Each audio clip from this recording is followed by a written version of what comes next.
আসসালামু আলাইকুম। পশ্চিমা দেশগুলোতে কিছু কিছু গণতন্ত্রের নমুনা আমাদেরকে সত্যি লজ্জা দেয়। কেননা আমরাও গণতান্ত্রিক দেশ। আমরা ক্ষমতা যখন পাই কোনোভাবেই ছাড়তে চাই না। আর পশ্চিমা দেশগুলোতে রাজনীতিকদের কাছে ক্ষমতা কোনো বিষয় না। তাদের কাছে মুখ্য বিষয় হচ্ছে জনতা। ফলে জনতার রায় তারা মেনে নেয়, জনতার পালস তারা অনুভব করে সিদ্ধান্ত নেয়। তেমন একটি ঘটনা ঘটেছে ফ্রান্সে। ফ্রান্সের প্রেসিডেন্ট এমানুয়েল মাখো হঠাৎ আগাম নির্বাচনের ঘোষণা দিয়েছে তার দেশে। কেন? তার একটি কারণ আছে। নিজ দেশে ইউরোপীয় পার্লামেন্ট নির্বাচনে ডানপন্থীদের কাছে ধরাশায়ী হয়ে আগাম জাতীয় নির্বাচনের ঘোষণা দিয়েছেন ফ্রান্সের প্রেসিডেন্ট এমানুয়েল মাখো। চিন্তা করেন, কেউ কি তাই দেয়? আমরা তো একদম শেষ সময় পর্যন্ত আঁকড়ে থাকি, কিন্তু তিনি দিয়েছেন। বুথ ফেরত জরিপে মাখো সমর্থিত দল বড় ব্যবধানে পিছিয়ে থাকায় দেশটির পার্লামেন্ট বিলুপ্ত ঘোষণা করেন তিনি। মাখোর ঘোষণা অনুযায়ী 30 জুন পার্লামেন্টের নিম্নকক্ষের ভোট গ্রহণ অনুষ্ঠিত হবে। দ্বিতীয় ধাপের ভোটের জন্য দিন ধার্য করা হয়েছে আগামী 7 জুলাই।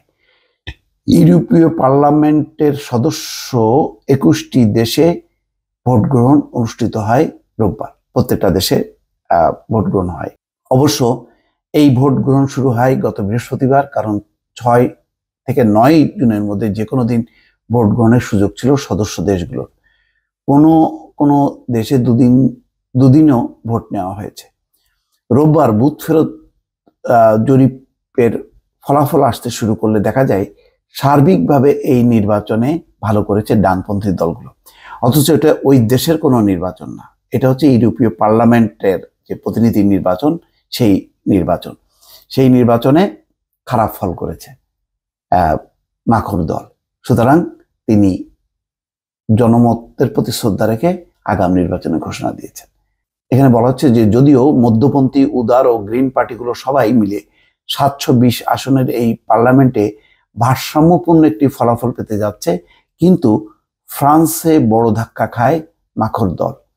বুথ ফেরত জরিপের বরাত দিয়ে আল জাজিরার প্রতিবেদনে বলা হচ্ছে, নির্বাচনে ডানপন্থী মেরিন লে পেন প্রতিষ্ঠিত ন্যাশনাল র্যালি পেতে যাচ্ছে 32% ভোট। বর্তমান দলটির নেতৃত্বে আছেন 28 বছর বয়সী জর্দান বারদেলা। এই নির্বাচনে মাখোর রেনেসা পার্টি পেতে যাচ্ছে 15% ভোট, যা ন্যাশনাল র্যালির চেয়ে অর্ধেকেরও কম।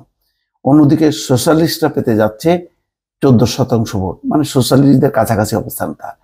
আগাম নির্বাচনের ঘোষণা উপলক্ষে দেওয়া ভাষণে মাখো বলেন, স্পষ্ট অবস্থান নেওয়ার জন্য এটা গুরুত্বপূর্ণ সময়।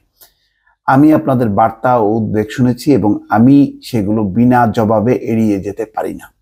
শান্তি ও সম্প্রীতির সঙ্গে কাজ করতে ফ্রান্সের সুস্পষ্ট সংখ্যাগরিষ্ঠতা প্রয়োজন। আগাম নির্বাচনের ঘোষণা দিয়ে মাখো ঝুঁকি নিয়েছেন বলেই মনে করছেন বিশ্লেষকরা।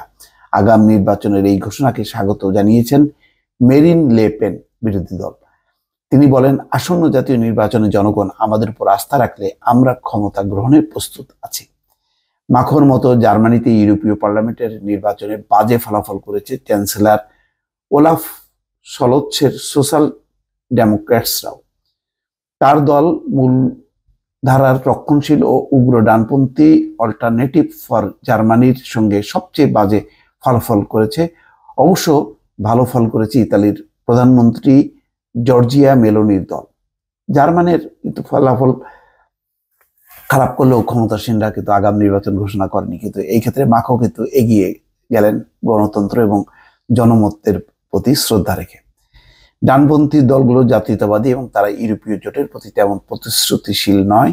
ইউরোপীয় পার্লামেন্টে এই দলগুলোর ভালো ফল নিরাপত্তা, জলবায়ু ও অভিবাসনের মতো নীতিগত বিষয়গুলোতে সিদ্ধান্ত গ্রহণে প্রভাব ফেলবে। দর্শক, ভালো থাকবেন। আল্লাহ হাফেজ।